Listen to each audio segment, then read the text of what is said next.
All right, true believers and faithful listeners, here we are once again. This is Eric of the Lovely Family. This is the one and only Wide Awake News on Oracle Broadcasting and the one and only W.A.N.Radio Network. Now, most of the time we always talk, or generally most of the individuals who come on and talk here that are associated with Wide Awake News start out with a rant. A rant is generated from a passionate insight on a particular topic, situation, or point of view. I'm going to do a rant of intellect. I want to partake and give you words that mean something to me. Things that have built the foundation of who I am. We talk about discourse and things within our movement, which is very, very much necessary. Some view it as a tax. Others don't seem to understand that some of us in this discourse are talking about principles, root ideas, which people want to ignore or don't want to pay attention to. These are the things that interest me. All of today's will be by one man who basically is a guiding intelligence that I base my mindset and my decision-making process, not because I like the words, but because I have given it long thought. I have viewed the world and basically done a mathematical equation. If the world was this, if men thought like this, what would it be like? What is the differences? So take some of these, write them down, record them, whatever you need to do. One of my most favorite is books constitute capital. A library book lasts as long as a house for hundreds of years. Is it not, then, an article of mere consumption, but fairly of capital? And often, in the case of professional men, setting out in life, it is their only capital. There are quite a few more. In the association of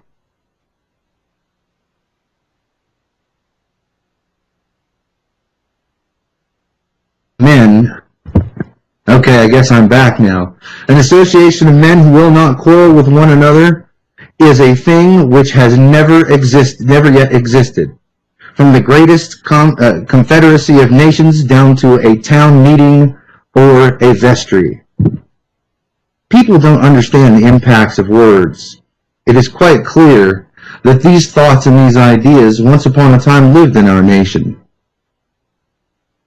I want people to really understand these things.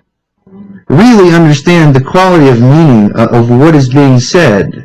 Here's another favorite of mine. Do not bite at the bait of pleasure till you know there is no hook beneath it.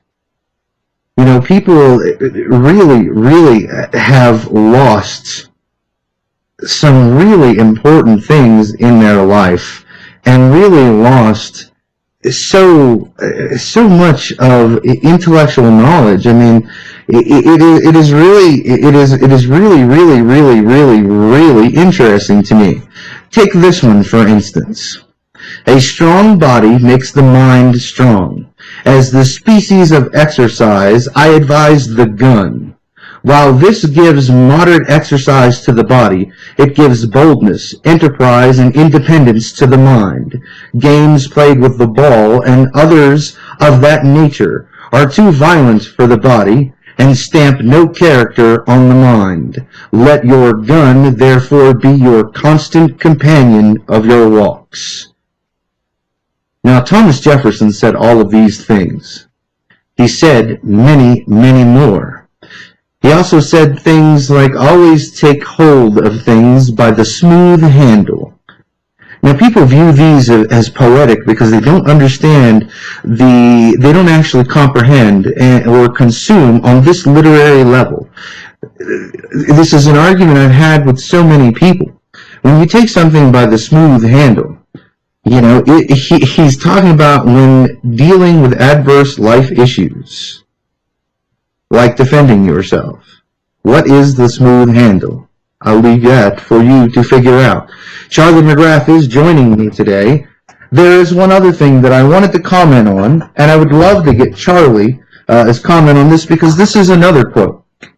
This quote, however, doesn't come from such a man. This quote comes from a different body of men and from a single individual. In the United Nations Small Arms Treaty, you may find in black and white, it clearly says this: civilian ownership of firearms is the number one threat to the monopoly of power by the state. A lot of people wish to argue about my mindset or where I come from and why I say the things that I say. People argue with me why is gold and silver and precious metals and commodities the right price every single day of the week? Well, it's because that's what your enemies are doing. That's exactly what they're doing. It's where they're putting their money. They don't care about the price. They're on the buy button. They aren't selling anything. Central banks are buying. They're not selling a drop, not a wick, not one little, not even a shaving off the top of their little gold bars, not even a shaving off of the silver, while the rest of you attempt to play the profit game. Being day traders, forecasters, whatever it is, you're playing the profit game. You are ignoring what your enemies have done. What did Sun Tzu? Grasp thine enemy close, hold him dear, and examine his every move, for I must imitate him in movement to gain power until I can smite him. These are simple things. They call me angry. They call me violent. You know who else said the exact same quote that is in the middle of the United Nations handgun small arms treaty? Those words were originally spoken none other than by Joseph Stalin himself. And you now see his writings, his teachings, in bills being forced upon you. People wish to argue with me about the title of who the bad people are. If you look like a Marxist, if you talk like a Marxist, if you vote like a Marxist, if you write like a Marxist, then nay, you are a Marxist. It matters not whether you call yourself progressive, liberal, fascist. It doesn't matter. If the Marxist principles are at the root, then that's what you are. And now you see the Marxist agenda traveling into your nation without a sign by Congress, without approval by Congress in any way. We're just going to sign it and go around Congress. Charlie McGrath, welcome to the program. Hello, Eric Lovely. Angry, violent Eric Lovely. Yes, I to me, it is an astonishing statement. You know, the United Nations has now agreed with Stalin. Yep. And they don't care. Did they say your signs were the number one thing? No. Let's try another big one that people should sink in. Does it say civilian ownership of the vote? No, that's not there. Civilian ownership of anything. What does it says firearms is the number one. They're not afraid of your speech. They're not afraid of your sit-ins. They're not afraid of your love parade. They're not afraid of anything you possibly could do. Don't go to work. You're simply going to starve. They don't care. This is where the bottom line comes down. You see, the protest and all of these things has been done before. Thomas Jefferson once said, "We have shown our enemies abroad that we can think like men. Now let us show them we can fight like men too." This is the ultimate question that continues to plague us. When is it time for real men to stand up and just say no? No matter the consequences, no matter the outcome, no matter who's going to start shooting you, no matter what damage will be dealt to you, no matter how your reputation will be attacked, to just simply say no more and mean it, to just be done with it, and then defend that position till your last breath. Well, if that's a question, I mean, I think the answer is obvious. It's going to be, it's not going to happen, Eric, unless, I don't even want to say unless. It's not going to happen. Look, I'm looking at, I'm pulling up Drudge Report right now. And guys, if you didn't catch the little promo video I did with the world's worst webcam, Eric and I are hanging out for both hours. This is going to be kind of an open topic. I mean, Eric has some stuff he's got planned. I just want to kick it over to the audience. If you guys have topics you want to get into, go to wideawakenews.com, click on the second tab into the chat, drop your topics in there, or call in. It's free, 877-342-6673, and we'll put you on the air. If you agree, disagree, want to argue, or want to share your thoughts, please call in, and we'll get you on the air.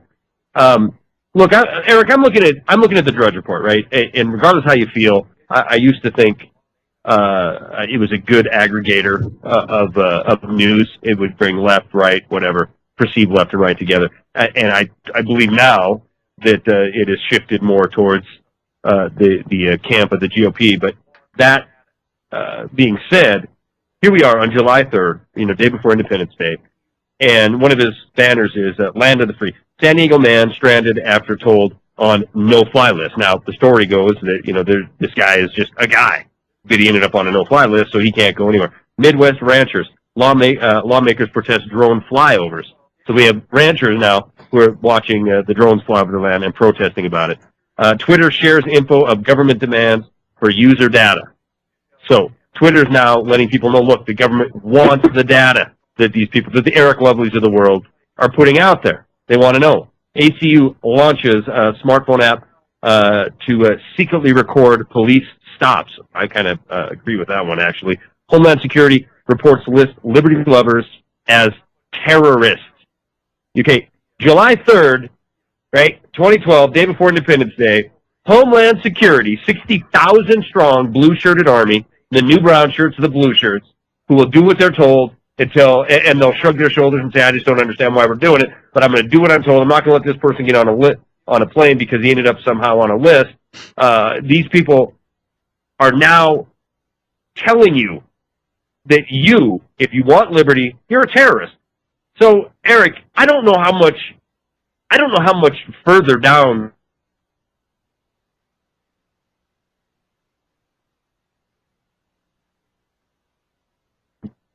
or in your face, boot on your back, taser up your you-know-what, tyranny. We're here. This is it. And what's happening? I mean, what's the news?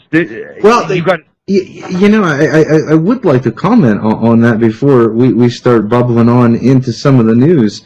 Okay. I'm not real sure. I don't. I think that there are men who are clamoring in this direction, and there are people pushing in the direction that I have spoke on.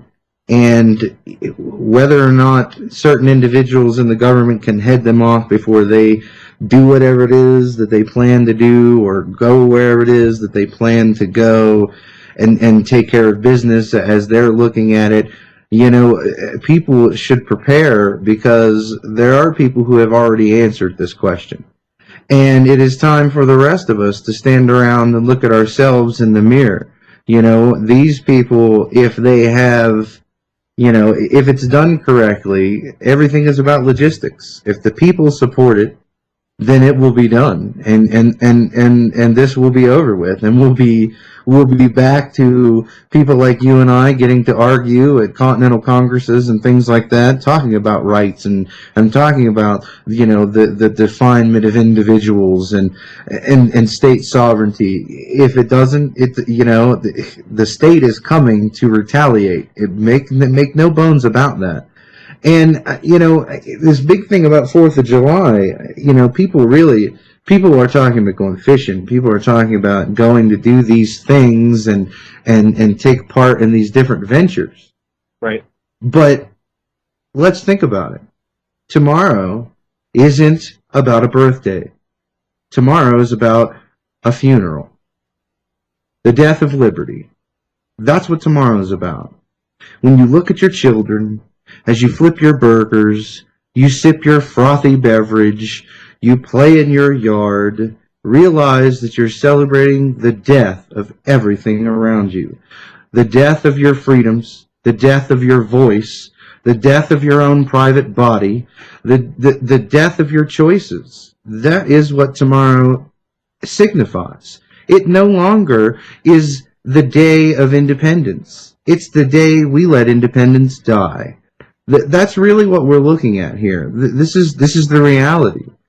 because for us to light off fireworks, for us to be jovial and cheer on the troops and the millions of people we kill in brown countries and all of these things, it is ludicrous. It is a cold, sombering thought for me.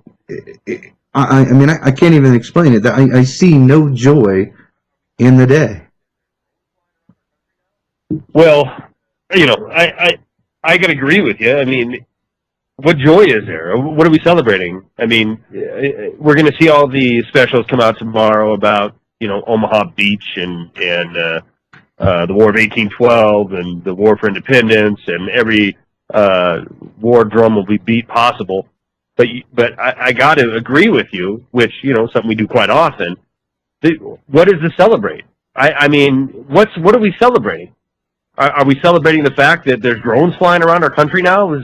Looking at I know what it is. It's Independence Day because we're celebrating the independence of bankers. We're celebrating the explosion of banker wealth. We're celebrating the liberating tendencies of paying bankers everything you have, including your soul. We're celebrating the bankers' big new yachts. We're celebrating the bankers going in now to Afghanistan to pick its bones clean with these companies coming in and taking their resources. Because we won the war, so who do you think is going to get the contracts? Those that we want to get the contracts. Yeah, I have that story up at Wide Awake News. At least I think I do. Yes, you do.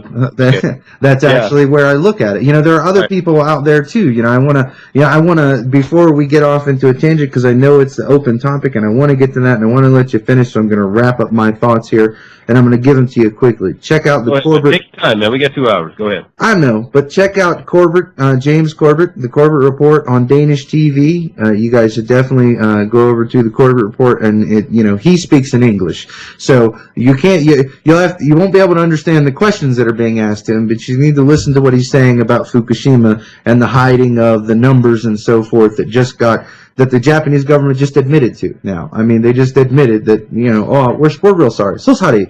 And I also want to look at Jim Rogers, who's over on the Capital account, which is an RT Finance, and listen to what Jim Rogers has to say and think about it. And think about the things that I gave you earlier.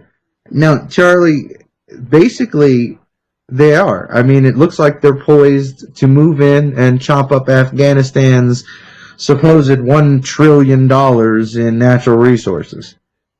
Yeah, and I'm looking at the story now. That the headline is Exxon is in competition with Chinese and Indian companies bid for Afghan oil and gas. And yeah, I mean, it's this is what it's all about. This is the true story behind all this. I mean, my God, Eric, we've been in Afghanistan since when?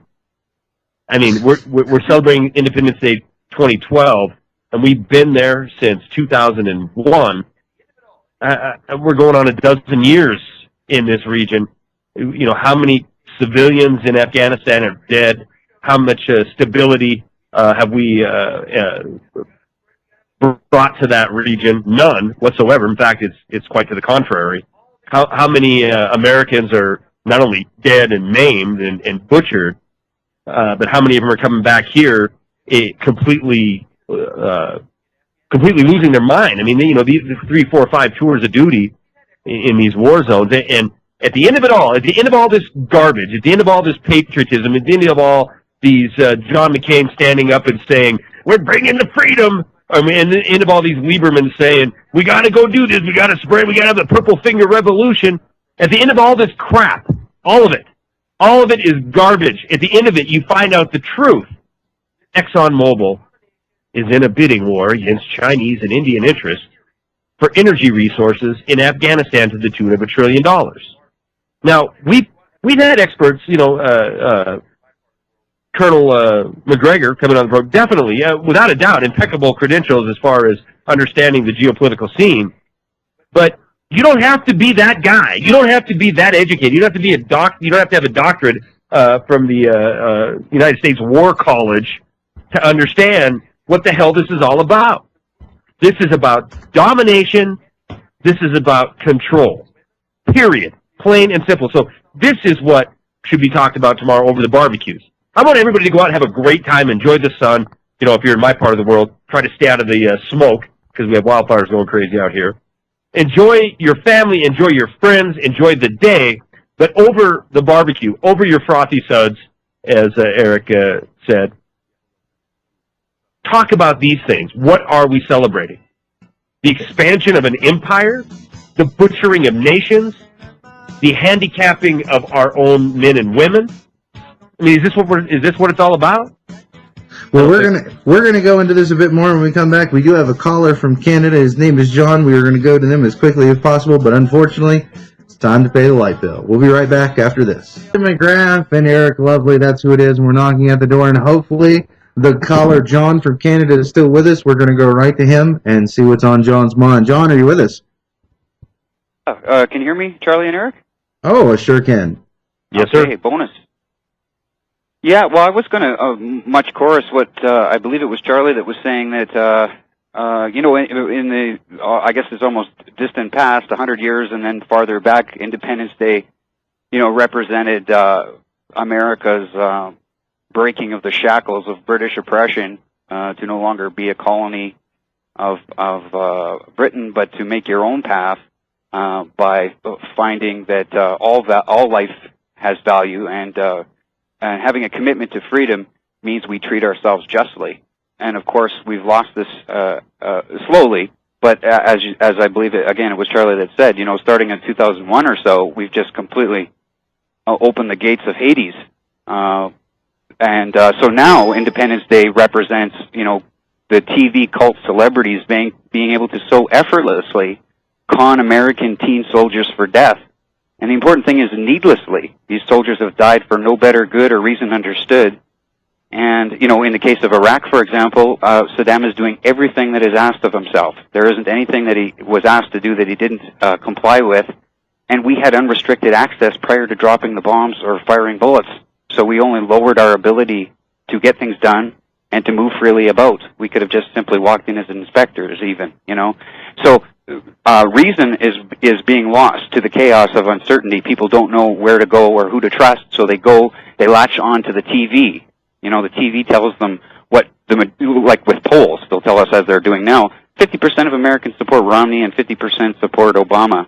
This is a con that starts actually in 2001 from my understanding. It might have predated that, but I don't have any evidence to indicate that is so. But I know during the Gore and Bush presidential run, what they did is to make sure the poll is fair, they make sure that half of the Americans they poll are pro Gore and half are pro Bush. And so truth destroys their lies, but they're not allowing the truth to be spoken. So if anybody might have missed that as some of your listeners or yourselves, of course the poll is going to say 50-50. You know, that's what you're going to get, and that's what we're getting right now. They want to make sure it's fair, so, you know, it's going to be 50-50. And it's almost, if we want to get into maybe some science of this, it's almost, it seems like there's almost some quantum effects here. Like every measurement we make is at the detriment of what we want to actually measure. And we find this phenomenon in quantum mechanics, but I don't want to get off my path here. So it seems that we need to, so Independence Day in the future could perhaps dictate a time where truth is reality, where what we can measure dictates where we're going to go from there. And we're not that far away. Like, we have the technology with the internet, and yet still most people still rely on CNN to tell them how we liberated Libya, for example. And again, the same evil phenomenon happened there also, where Gaddafi doesn't have a military. That's his libertarian philosophy. So we bombed the nation more than 10,000 times, and then they had 28,000 sorties on top of that. And there is no military under Gaddafi to attack. So they just mass murdered all these helpless innocent souls who worked at telephone companies, electric companies, water companies, people in the street. And it should be understood by every living soul here that that's first-degree mass murder. You know? Yeah, absolutely. Well, don't forget the schools and the hospitals. Don't forget those. Yeah, right, exactly. You know, and they shot doctors. They shot doctors in the street who were trying to help wounded individuals. Shot them in the head, killed them, dead. Yeah, yeah. And nobody would support that. In a free-speak form. But here's the thing for the caller, and I do appreciate your input, and I do, I agree with you. But the problem is that we're so maneuvered by emotion. We're not the men of intellect, the men of passion. I mean, yes, some of us who are we're in that, I guess we'll say, section or sector or genre of the human mind. We're accepted by the populace. People like to listen to us as long as we aren't too stern, as long as we don't drive the truth into their pocket or into their own backyard, as long as we don't, because people like me who say, look, we have guilt. We have allowed this to happen, and we must do something right now. Not debate it, not talk about it. We know it's murder. Okay, we turned Iraq into what? A depleted uranium dump zone. Okay, and it wasn't. We couldn't just take it over and drop it off of a plane. We had to shoot it through people's bodies first. We had to blow up their homes with it. The entire thing here is that people are so emotionally attached to their emotions. It's their own wants. They desire this. They desire that. Is it good for me? I don't care. I desire it. Oh, well, don't go here. You shouldn't live through this far from resources. I don't care. I desire this. It's a world based on emotions, and as long as the population derives things from their emotional state instead of from their logical state, they're going to stay right where they are and continue being oppressed. This is the thing. Everybody says that revolution and so forth is barbaric, that it is a thing of barbarism. But I argue that it is a point of intellect. It is a point where a man says, I cannot be free of mind. I cannot be free of body. I cannot be free of speech. So in a sense, I am already dead. So what is the point? I might as well charge headlong into the enemy, and I might come out on top. Yeah, well, it's the definition, though, of enemy, like similarly to what you say, where people have their wants, or their, I would argue, perhaps they're even motivated by suggestion, again on the TV, to tell them what they believe they want, and so on. But selfishness, yeah, what's in it for me, or they'll even argue what's in it for America. And I remember Sarah Palin at one of the Republican rallies had said, we don't want to give the terrorists justice. Why do we want to afford them the same freedoms that we afford ourselves? They're terrorists. Mm-hmm. And Bush would argue similarly, against the Taliban asking for evidence to form our conclusion. And that's my point, is that this selfishness where you say, yeah, we don't care about you, you're not as good as us, and you're not going to get the same thing that we afford ourselves.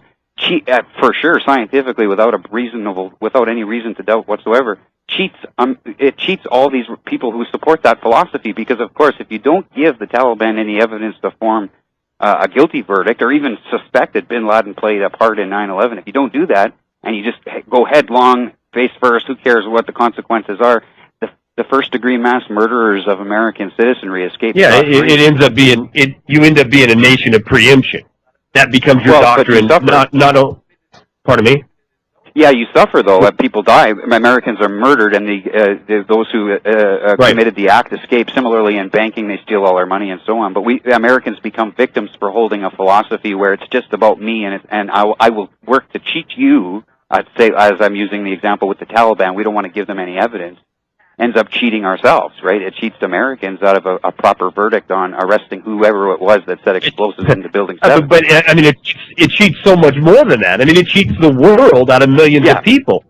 We move into this zone, which we have over the last decade. That it isn't about what's right and what's just. It's about we have to act preemptively. We have to, and look at how this is come to the forefront. I mean, we can make a very nice synopsis right over the last decade, where we have this attack in 9/11, and we have this preemptive doctrine that affects our military. We spread our military around the world. We give cover to these covert and overt acts that are invading nations and deposing leaders and killing them in the streets, and it becomes somewhat glorified. Then we take that preemptive doctrine and we put it on the financial system, where we have a shakeup in 2008. Now everything has to be done preemptively. We have to preemptively let the Federal Reserve have more power and create more money out of thin air, and we have to preemptively give more power to the central banks around the world so we can avoid this next crisis, this next 9/11 style, this financial attack that occurred in 2008. We got to do everything we can. Oh my God, it's imperative. And while we do this, while we're preemptively acting to save the global economy, we are throwing the nations of the world, not just the United States. It isn't just about us. It's the whole world is being thrown into indentured servitude forever. And if that isn't bad enough, we preemptively preemptively build out a security industrial complex so we can keep the rabble-rousers at bay. Preemptive, this is all preemptive. This guy on the Drudge Report who couldn't get on an airplane, he was preemptively selected so he couldn't get on an airplane. The drones flying around in a neighborhood near you soon are preemptively looking down your chimney, looking in your window, so they can make sure that there's no crime being committed that can hurt the fascist state. So yeah, I mean, not following probable cause any longer. Randomly checking people's pockets in New York City. Probable what? I mean, come on. Now we're I mean, these people don't care about anything. They don't care about a thing. There's no such thing as human rights. There's no such thing as rights, period. No. And I truly believe, this has been a great call, and I truly believe that. Because I want to find out where you're at in Canada. Yeah, but people in Canada, people in South America, Argentina, Venezuela, Guam. I don't care where you are. I don't care when you listen to this. I don't care what you do. Whatever tomorrow is, whatever day tomorrow is for you, it will be the American 4th of July. I would like to see all nations, people of all nations, put a black armband on, walk out into the streets, and when people ask you what it's about, you tell them, well, today signifies the death of the last pillar of freedom. The bastion of hope on the hill, because every nation believed in that idea. Every nation mirrored everything that they've done since the creation of America since then. Their parliaments, their strives for freedom of speech, everything that they've ever done, they looked at the model and they started talking about, I mean, look how many countries all of a sudden came up with the word Constitution. I mean, and everyone should mourn. Everyone on the planet should mourn because but Americans most of all, because we had the ability, we had it in our hands to keep pushing the boundaries of liberty and nothing else, and the rest of the world would have followed.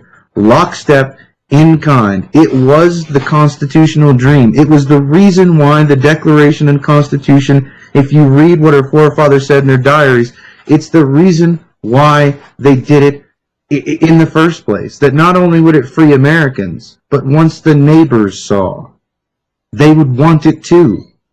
They couldn't live without it. They would look across the border and say, I don't want to be like them. I want to be them. I want to be free. I want my mind and what matters to me to count. I want my speech to never be oppressed. I want to love who I want to love, worship or not worship. I want those things. Yeah. Yeah, well, and they still stand. Like, these ideas of liberty will stand forever, where we want to treat people fairly. If you have no evidence against the accused, it's an innocent person you're torturing to get a false confession. That will stand until the end of time or until there's heaven on earth. Which way are we going to go? We want freedom. TV doesn't want to give us that. Instead, they want to advance, say, well, you need to get your children vaccinated, when all the science says that this is poison, and you have no scientific way of establishing that this is a good thing for ourselves, and yet they push it on us, right? So there is a battle coming forward, and hopefully it's not going to be with bombs, but it's going to be with simple words and explanations to find out there isn't really another side. Everybody agrees in being treated, like you said, treated fairly. We want to be able to speak freely, speak our minds freely, and speak out for the oppressed and those that are being tortured. And I don't know. I know that the truth is still here. I agree with you, and I would say further that it's going to take a realization. It's going to take a realization that all these acts that we are talking about here, and it isn't just us. I mean, we do talk about a nation, and you can put Canada in this boat as well. That the populace is certainly swayed by propaganda news and by phony leadership. But there is a growing momentum of people who are turning to programs like this or other alternative media because they just no longer can believe that all this war, all this death, all this debt, all this failure can be by accident. So I do hope it goes the course of an enlightened, but when I say enlightened, I'm not talking about a new age thing. I'm talking about people waking up, realizing, informing themselves, and saying enough's enough.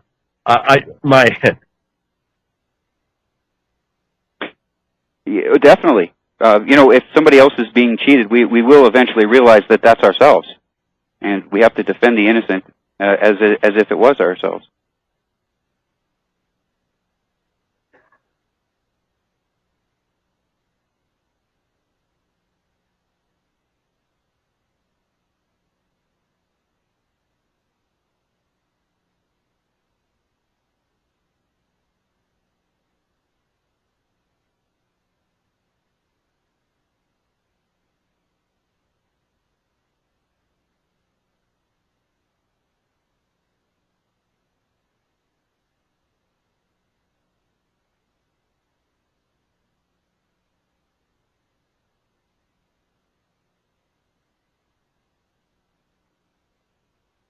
All right, y'all, welcome back to Wide Awake News Radio. We think we fixed our technical difficulties. It's still myself, Charlie McGrath, and my friend Eric Lovely. Host every Tuesday night, 5 p.m. West Coast, 8 p.m. East Coast, and Thursday night, 5 p.m. West Coast, 8 p.m. East Coast, of Eric's, I don't know, what do we call your program, Eric? What do we call your hour? Wait a minute, I got it.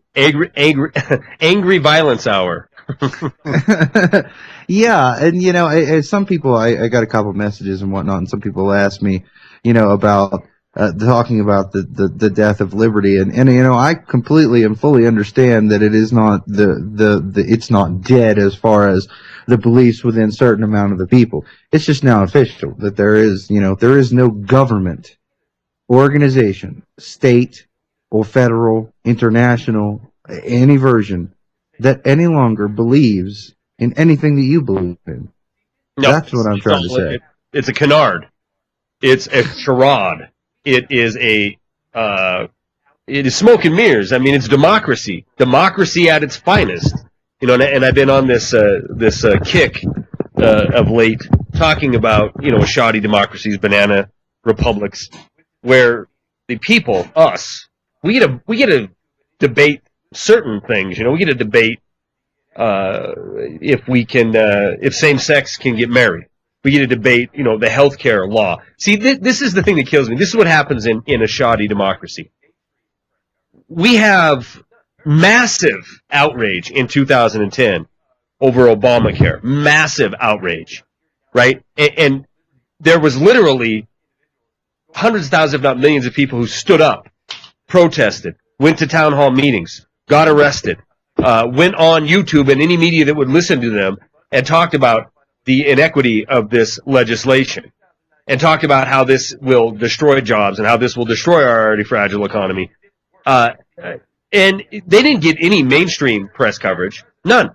Very little. I mean, you had just the crazy folks that the Department of Homeland Security now want to call terrorists, these liberty-loving individuals, go to these town hall meetings and shout from the rooftops, as it were, against this legislation. This, we must pass the bill to find out what's in it, legislation. This all happened in 2009, 2010. Mainstream media barely touched on it. However, it didn't work because we have Dennis Kucinich get on an airplane with the president, fly across the country, and in that short amount of time managed to change his vote from a nay to a yay, giving the one vote needed to get it through and get this thing turned into law. So here we are in 2012, and the mainstream media wants to make this an issue. It isn't an issue now. It was an issue then. It's too late now. Because I'm going to guarantee you something right now. Regardless if Romney, if he is the planned next president or if it's Obama, this piece of legislation is in effect. It is law. It is signed into law, and it is going to be almost impossible to get rid of. I know there's all this red state GOP right-wing talk about we're going to repeal the bill. Forget about it. That's not going to happen. It's like Social Security. It doesn't matter now how you feel about Social Security. Once you give a benefit to a person in this country, once you start them down the road of getting and receiving a benefit, It is literally an act of Congress to take that away from them again. Ask any lawyer. They'll tell you why the time to stop this legislation isn't 2 years after it's signed into law or a year before it fully goes into effect. It isn't now that we want to have wailing and gnashing of the teeth because the federal government is going to force you to buy a private product from a private corporation in order just to be an American. This isn't the time to argue about is it right or wrong. It is wrong, no doubt about it, but it's now law. So why is this a story now? Why is this a story last week, where it was all over the news? Oh, my God, the Supreme Court, the Supreme highest court of the land. Turmoil in the street. Well, what happened immediately after this news came out? What happened? We had the red team media freak out. We had the blue team media freak out. We had all kinds of headlines talking about, now the fight is on, here we go into November. See, in a shoddy democracy, in this banana republic, we can argue about ridiculous things such as this. It's already the law. The fervor that's being generated is for our consumption. So we will have something to argue about and debate about. And sure enough, come Monday morning at the water cooler, if you were like me, you heard the talk. Can you believe that? Then can you believe they upheld this law? And I'm like, yeah, I can believe it. I can't believe that we were able to have our so-called elected government pass this into law. And oh yeah, by the way, the only reason it did is because of an airplane ride in Air Force One that coerced one of our senators to vote the so-called right way. See, I don't. The Supreme Court doesn't make laws. It wasn't up to the Supreme Court. It was up to look at the law that was created by Congress and try to determine if this thing was constitutional or not. The law is the problem, not the Supreme Court, not the vote in 2012, or not the ruling in 2012. It was the vote in 2010. This is a democracy. We can debate certain things, certain meaningless, trivial things that are meant to do one thing, keep us at bay by tearing each other's own throats out, theoretically. Absolutely. And, I've had a lot of people. I did one show on it because people wanted to know. They wanted my opinion on why it was unconstitutional, even the decision that they made. And, we talk about the law being the problem. Really, it's the body that we allow to stay in place to even contemplate these stupidity things. And what really gets into this, I'll give it to you like my grandfather did. For all those of you who, and this is what I tell people, of course, I give them the not so nice version, but my grandfather was a very, very wise man. And I would apply one statement that he would say, if you believe that you can argue this, if you believe you can repeal this, if you are joining the game once again in this action of stupidity, my grandfather would tell you this: hold out both hands. Now I want you to crap in one and wish in the other and see which one fills up faster, because that's where you are. The bill isn't going anywhere. You know what I mean? You're not going to overturn this. This is something that can gin a fight between idiots who play the game for the next half a decade, 8 years maybe. They just bleed people out of their money in the courts, bleed people out of their money, sending your representative here to argue in this way and send him here. It's all it's about. It's just about to bleed you dry of mental cohesion, financial cohesion. That's what it's for. It's nothing but exactly as Charlie says. You get a butcher knife and red team gets butcher knives, blue team gets butcher knives, and you stab each other to death, while the politicians, who should be ran out right out of the country, they're just sitting there laughing, going, look at these fools. Look at them. They're just going to stab each other to death for the next 8 years. Sure. It's ridiculous. It is ridiculous, and what this whole thing was just a payoff. I mean, it was a payoff to the same industry that wrote the legislation in the first place. I don't want to get too far down that road because we got John from Canada back on, and our technical gremlins rudely cut him off. John, welcome back. John, are you there? There you go. Yeah, can you hear me? Gotcha. Okay, cool. I wanted to just briefly return where we left before the crash. And you were saying about, there's this preemptive attitude with banking right now. And curiously, Today's news. Today's news is that the EU is going to preemptively stop banks from going bust by giving them direct access to public funds. Yep. Now, this I know because, or from what I understand, let's say, this is heading us towards certain doom, and it's going to necessitate one form of revolution or another. Now, why is that? Most people don't understand derivatives. It's a tricky business. But to make things easier to understand, if you look at Bear Stearns, they went belly up with $77 trillion in derivatives. Now, when they go belly up, those derivatives are worthless. They're not worth a penny, right? Now, what they do is they exchange. If I have a $10 billion in derivatives and you have $10 billion in derivatives, all of a sudden they're worth $10 billion. You know why? Because I'm going to buy $10 billion from you and you're going to buy $10 billion from me. And when we pay ourselves in commissions, it's coming out of the deposits. Now that they've guaranteed insurance on market deals such as these private individuals are now confronted with the fact that they can keep depleting all the public funds because it's going to be insured by the suckers, and that's reality. That's what I understand is reality. It's you're exactly right. This is why J.P. Morgan. This is why J.P. Morgan, not even a year ago, managed to shuffle. Some of the estimates are in the $70 trillion in notional derivative value. Notional being the key word, right? They were able to shift this value, these derivatives, from their private corporate wing into their public back, the FDIC insured. It's all about positioning the chessboard. So when they finally, game over and they kick the chessboard, the debt goes to you, Canada, you, America, and fill in the blank. If you're a resident of these countries, guess what? This is now written into law that it is going to be your problem. I think you're referring to the ESM, the European Stability Mechanism. Yes. Yes.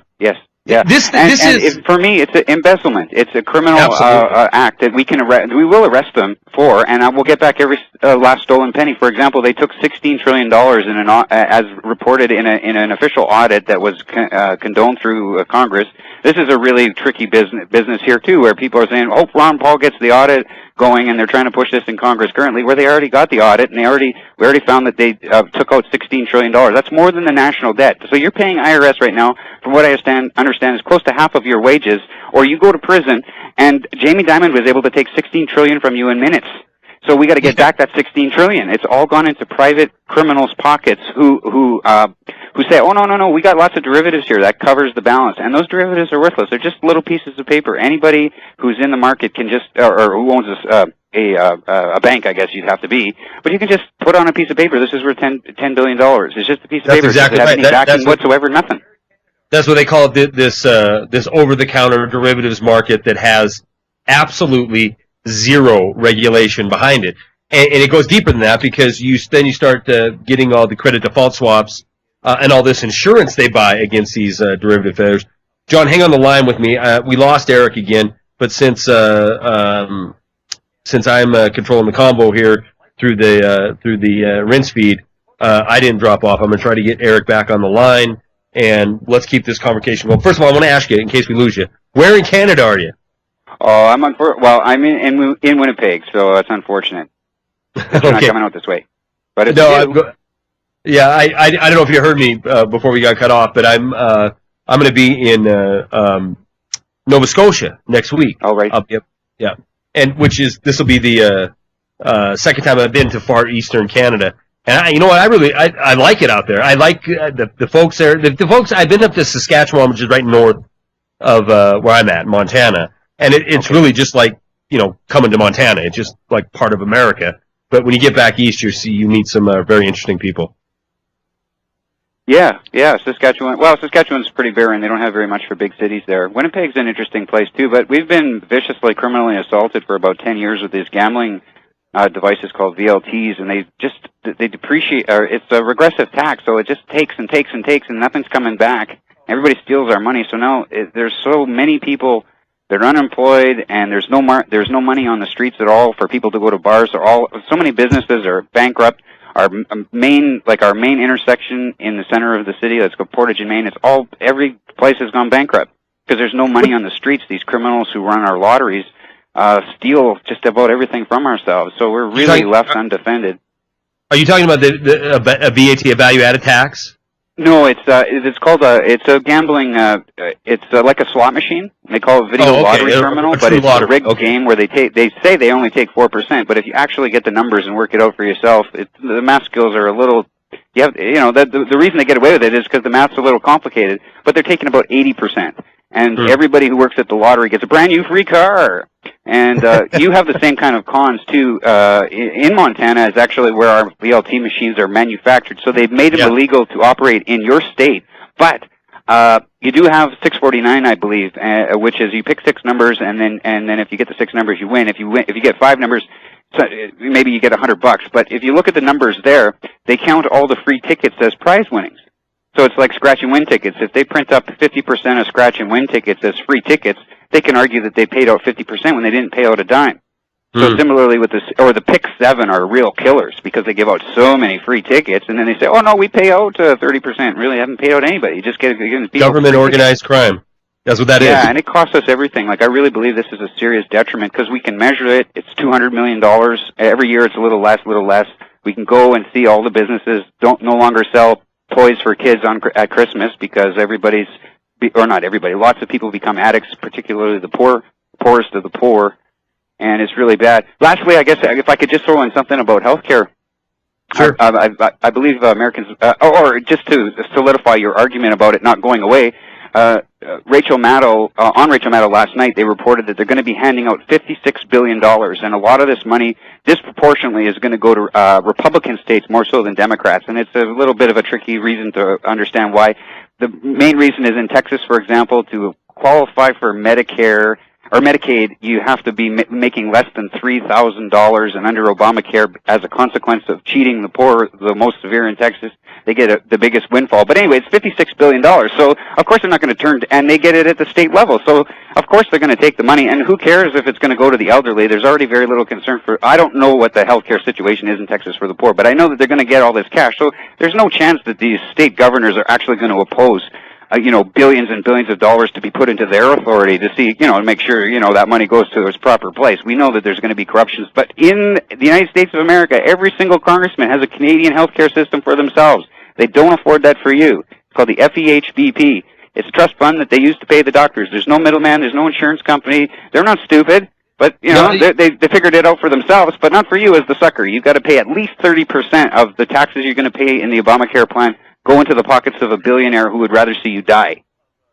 That is exactly right. And there's a lot of people who were, when they brought up Canadian healthcare, regardless of how you feel about this, let's understand. I mean, we're not going to get that. We're not going to get that. We're going to get mandated in order to be an American citizen that you have to buy this private insurance from a private corporation. This is payola. This is corruption.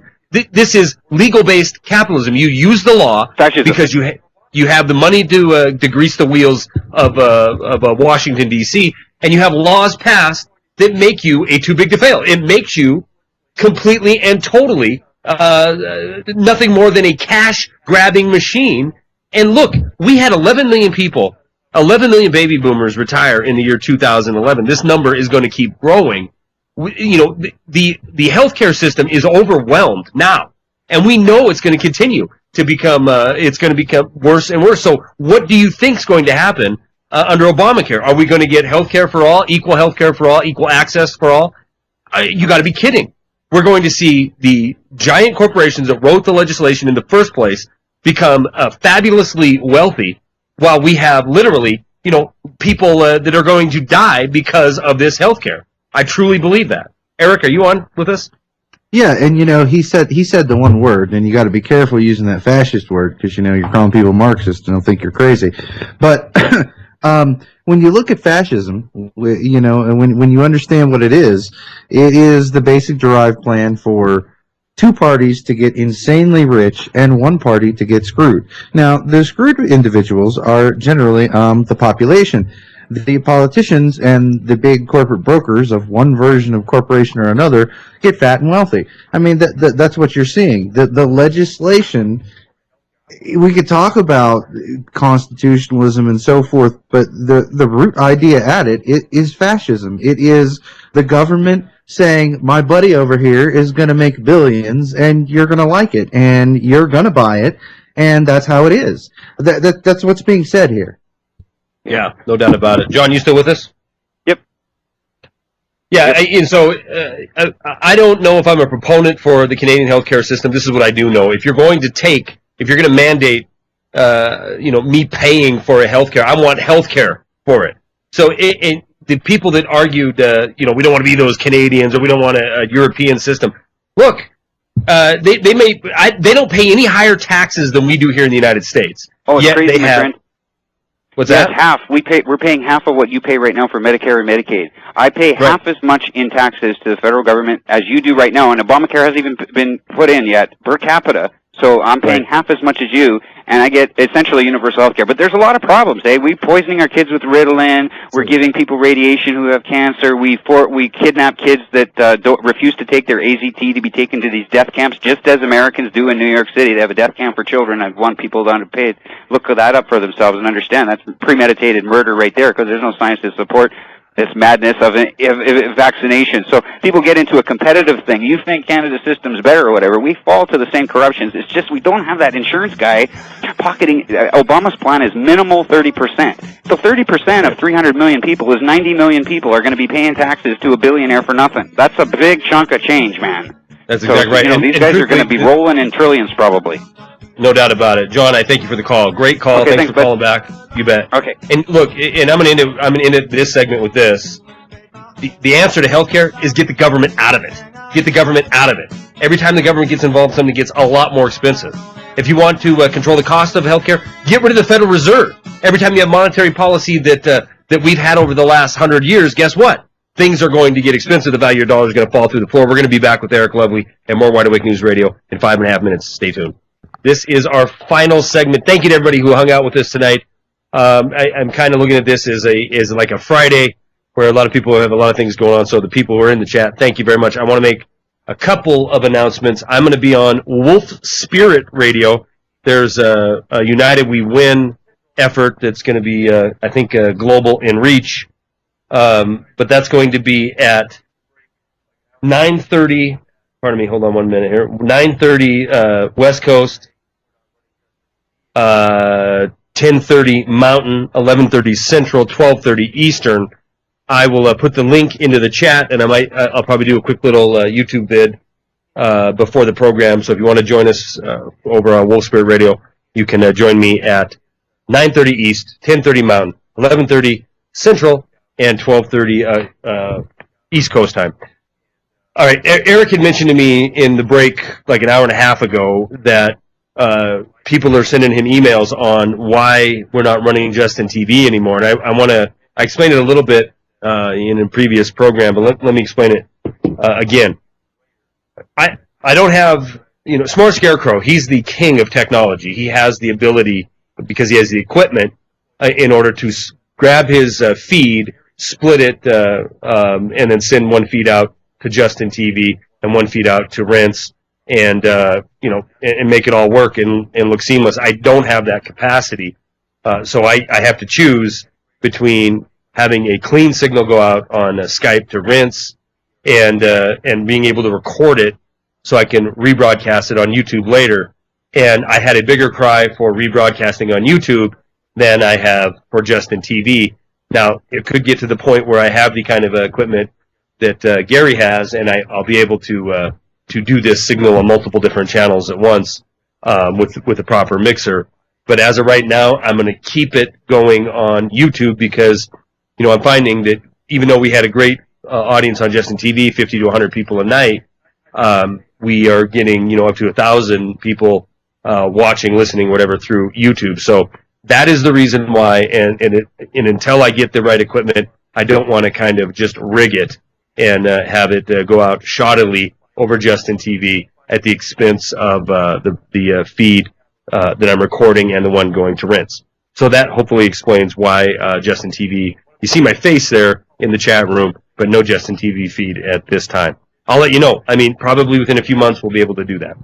All right, I want to play a clip for you. Eric and I were having a deep debate, a deep conversation. We weren't debating. We were actually in lockstep agreement on the direction of our country and what is going to be, I guess the debate would be on what will be the final push to truly have a real awakening. Now, I'm going to play this clip that is one of my favorite politicians, if I can say that.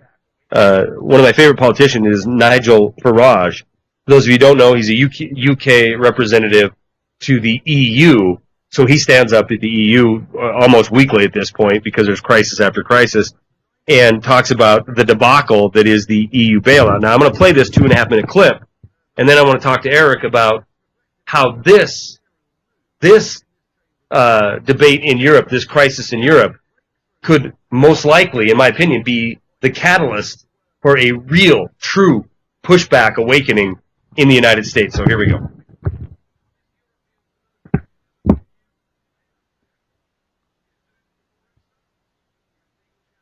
Now with the EFD, Mr. Nigel Farage. Well, that's the 19th crisis summit that Mr. Cameron's been to. As the Rolling Stones might say, the 19th nervous breakdown. And that's reflected, I think, by the funereal mood in this chamber this morning. Yes, on that Friday morning, breakthrough was cried. And indeed, Mr. Van Rompuy parroted the word this morning, breakthrough. Nobody believes you. The wheels are coming off. This European Stability Mechanism, your new bailout vehicle, is doomed before it starts. We have legal challenges in Ireland and in Germany. We have the Estonian Justice Minister saying it won't fit their constitution. But most fun of all, the Finns and the Dutch seem to have broken the agreement that was made in the middle of the night. Perhaps they were excluded from this. Perhaps the little countries don't have a say in Europe at all anymore. It's not credible. And I think the euro crisis now looks to me to be, frankly, insoluble. And there's also a massive crisis of leadership. You know, it's lovely to see you, Mr. Van Rompuy. You've not been here for many months. It's delightful to have you back. Last time you were here, you told us we'd turned the corner, that the worst of the crisis was over. And with every one of your predictions, it goes on getting worse. I'm sorry, sir, you don't have the presence, the credibility, or the standing for the international markets to believe that you can provide a solution. And Mr. Barroso here at the G20, when he stood up at the press conference and said, "We don't need any lessons in democracy," said the unelected president of the European Commission. I mean, you went on to say that the Eurozone's problems had been caused by unorthodox practices in North America. You've made yourselves an international laughingstock. You don't have any credibility, but one piece of helpful advice from me: don't this summer go on any billionaires' yachts on extended holidays, because the markets guarantee we'll all be back here in August. Thank you. All right, that's the latest from Nigel Farage. And, you know, some people think that, I saw this in the chat, that he's just there for public consumption. I don't personally believe that. I think that he's actually seeing what's happening in this joke of the EU trying to eliminate sovereign nations and trying to replace governments with control out of Brussels. Who knows? But the fact is, he puts out a lot of good information, and what he's saying is exactly right on the money. 19th summit, another solution. You have these people stand up and talk about we've turned the corner and the markets rally. We saw it Friday, 250 points up on the Dow, but the crisis is not going anywhere. You know, we had the caller from Canada talk about the ESM, European Stability Mechanism, and how this has been turned into nothing more than a bailout for the banks. And this is exactly what it is. The ESM, and I said this the other night on the program, is a lot like our TARP program was, right? And matter of fact, I have some of the articles of it here written down. Article 8 of the ESM, European Stability Mechanism. See, let me explain this. We have crossed the Rubicon in the United States, where representative government no longer exists. They haven't in Europe. They're rapidly approaching this, but they haven't got there yet. They have a challenge. The challenge is when they set up the Eurozone, they weren't they didn't have enough foresight to realize that they got to get rid of the representative. And I'm talking about I'm talking about the power financial elite. whose initial plan was to collapse the euro so they can consolidate power. But they didn't get rid of these sovereign nations. They didn't get rid of the governments of these 17 countries. They left them intact. They just colluded together to get them all using the same currency. So this ESM, unlike our TARP, has to be signed off on by 17 governments. Our TARP was signed off on by simply crashing the Dow Jones and the other indices a day after the Congress said no. So the ESM, European Stability Mechanism, a vehicle originally designed for one purpose, and that was to bail out governments that were affected by the sovereign debt crisis. The money goes to governments. Now, regardless of your take on governments, in theory, governments represent the people, so this money is going to bail out the people, the nations, the governments of the nation. Well, the breakthrough that Nigel's talking about, the breakthrough at the ESM, is a complete reversal of this. Just like TARP was going to be used to buy troubled assets, so theoretically, it was going to be used to buy the troubled assets of Eric Lovely, a member of the United States of America. I don't want to say citizen because you get mad. A member of the United States of America. They're going to buy his troubled assets. But 2 days after the TARP bill was passed, after financial terror tactics, it wasn't used for that. It went right directly into the coffers of the banks. The ESM, their big deal. They've changed to the verbiage in it now that the money isn't going to go to the government. It's going to be used directly to save banks from going under, giving the money directly to the banks. Article 8 set up the ESM as 700 billion euros. 700 billion euros isn't enough to handle squat inside of Europe. The crisis is much larger than that. We had John from Canada talking about the notional value of derivatives, potentially $2 quadrillion worth of notional value of derivatives. These countries start to go belly up. 700 billion is a drop in the bucket. So, consequently, when they wrote the ESM, Article 10 said the Board of Governors can change the amount of the fund at their leisure. However they think they need to address it, they will. They'll vote a different amount in. And Article 9 conveniently makes the participation in the ESM, the members irrevocably and unconditionally, those words are really, really powerful words. Irrevocably and unconditionally pledge to pay on demand whatever the Board of Governors deem necessary, on demand within 7 days. See, this thing wasn't set up a year ago to save governments. It was set up to save banks. They learned some lessons from the TARP that there could be some heat, some fallout. So what did they do? In Article 32, they made it a complete and total safety net for the bankers and for the people who represent the bankers. Because in Article 32, any member of the ESM, any governor of the ESM, any board member, any staff member of the ESM will have and shall enjoy complete and total immunity from all judicial process throughout Europe, or the world for that matter. Also, if that isn't enough that these people can't be held accountable for stealing wealth from the people of Europe and the people of the United States, let's not forget, the IMF funded primary funder is the United States of America. This money is being used as well to save these banks in Europe. These people cannot be brought to justice under the articles of the ESM.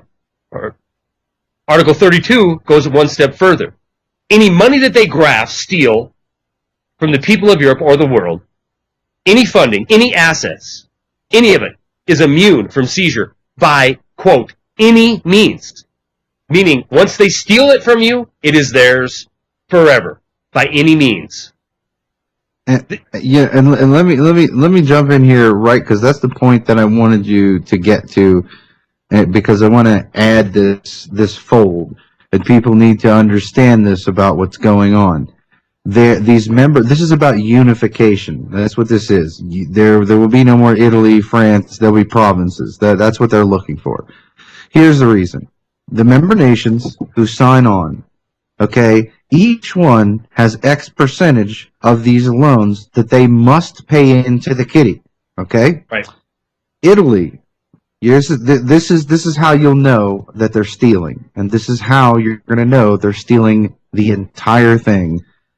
Italy has to go to the banks and get the money to put into this fund as a loan. It's being loaned to them at 6%. They're then taking that money and loaning it to someone else at 3%. They're losing from the get-go. And they're already have no money. They have to borrow the money that they were demanded to pay into the fund in the first place, and they're paying more in interest to get the loan than they're going to profit from the loan that they're going to make. It is in the pudding for the banks to take it all. That's everything. Right. That's exactly right. So this brings us to, I'm looking at the clock, about 6 minutes left. This brings us to how, Eric, how can the European debt crisis, sovereign debt crisis, spark a true global revolt? Well, you know, I how can it happen? Well, if I'm putting you on the spot, I'll jump in. I didn't mean to do that. I look at it this way. If you're looking at it, what basically happens is the global revolt could stem directly from collapses. You're going to start to see the foundations of these networks fall apart, and what's going to happen is that the collapse really doesn't hold. That won't be that'll be kind of like the catalyst, because what's going to happen is how this is going to affect you, me, worldwide collapse, worldwide revolt, is because the bankers are going to come and collect what you owe them. That's how it's going to. That will be the moment of truth, when they take your businesses, when they take your resources, when they take your power grid, when they take away everything, because you will pay them. It says right there on paper. And a court that backs it up says what? That it will be enforced. What does that mean? People with guns are going to show up to take your crap. Whether you like it or not, whether they're already saying your politicians who sign this, they're telling you, I'm not going to defend you. I'm not going to attempt to prosecute them. I'm not going to, vote our state military to stop them. I'm not going to do anything. This is where the global revolt has its best chance of starting, as a brush fire. Like in Greece. This is the reason why they pound down Greece so much, because it's already started there. Yes. This is already is being attempted, and is being carried out right now. The bankers with guns, whether you believe it or not, are going into Greece and beating them down and taking their stuff. The policemen of that nation are those guns. Well, this treaty says that you owe this statue and that water over there and this body to them. Hey, that's the law. Oh, you want to protest? Well, we're going to beat you down. We're going to taser you. We're going to put you in prison. We're going to burn your house down. We're going to do whatever we have to do because you will pay.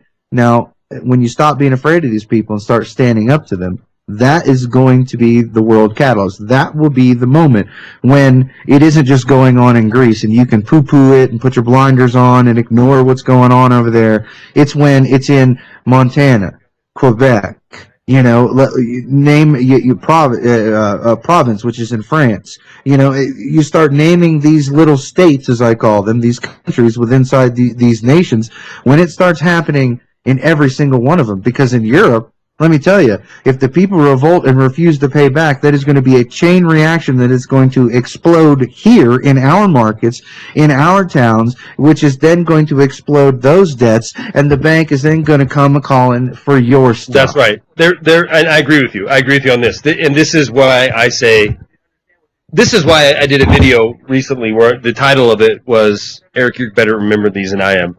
Is collapse now the only solution? Because I believe it is. I believe that we will see more engineered crisis unleashed on the world. It's coming out of Europe. It's going to be Ireland. It's going to be Portugal, Spain, Italy. It's going to be these countries where the people of these nations they understand, there's enough awakening to understand what this ESM is all about.